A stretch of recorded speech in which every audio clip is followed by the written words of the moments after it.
आमच्यामध्ये ही सगळ्या प्रक्रिया पूर्ण झालेल्या आहेत, एवढंच मी सांगू शकतो. पण रावसाहेब, त्यात माहीम, शिवडी, विक्रोळी, भांडूप असे जे मराठी भाषिक बहुल तुमच्याकडे चुकीची माहिती आहे. त्यात जागा वाटप आम्ही दोन्ही पक्ष एकत्र आहोत आणि मनापासून एकत्र आहोत. जागा वाटपासंदर्भात कुठेही ताणतणाव, रस्सीखेच नाही. भांडूप किंवा इतर जे तुम्ही भाग म्हणताय हे त्यांना गेले काय किंवा आमच्याकडे आले काय, ते शेवटी युतीमध्येच राहणार आहेत. या भावनेतून आम्ही काम करत आहोत.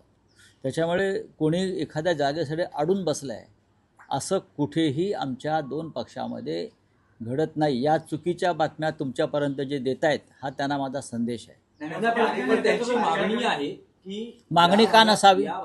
मागणी का नसावी? या भागात जागा वाटप, मनसेचेही आमदार होते, मनसेचेही नगरसेवक होते, तर किमान 3 जागा या सगळ्या मराठी भाषिक बहुल मला मिळाव्या. नाही, अशा पुढ्या कोण सोडतं मला माहीत नाही. जागा वाटप अत्यंत फेअर पद्धतीने सुरू झालं आणि त्याच पद्धतीने ते संपलं. अनेक जागांवरती दोन्ही पक्षांचा कार्यकर्त्यांचा अधिकार असतो. एखादी जागा मनसेने मागितली असेल की आम्हाला द्या, त्यात चुकलं काहीच नाही, किंवा आमच्या लोकांनी हक्क सांगितला असेल तर काहीच. आमच्या 84 जागा निवडून आल्या होत्या. त्यानंतर 100च्या वर जाऊन पोचल्यावरती सगळ्यात जास्त अडचणी जागा वाटपात मोठ्या पक्षाला येत असतात. लक्षात घ्या, सगळ्यात जास्त अडचण भारतीय जनता पक्षाची होणार आहे जागा देताना. पण आमच्यामध्ये आणि मनसेमध्ये असा जागा वाटपावरून कोणताही विसंवाद नाही. जागा तुमच्याकडे राहिली काय, जागा आमच्याकडे राहिली काय, ती मराठी माणसाच्या युतीतून जिंकून येणं महत्त्वाचं आहे.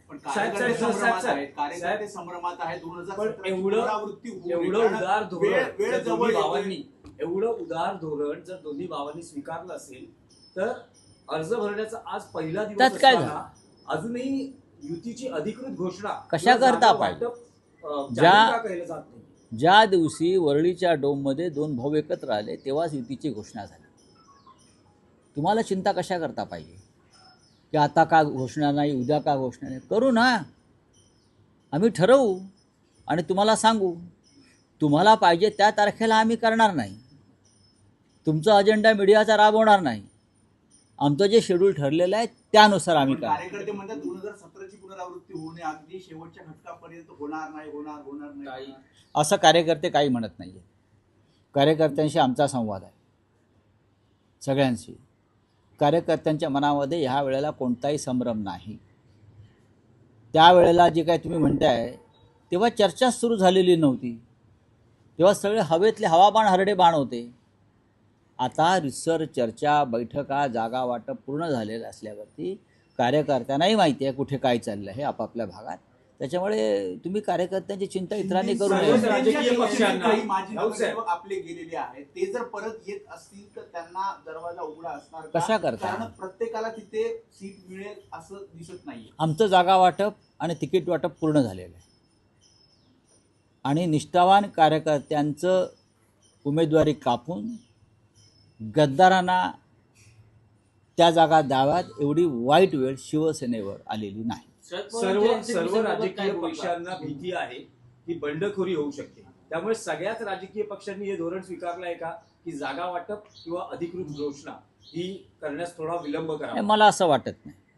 शिवसेना युबीटी मध्ये बंड होणार नाही.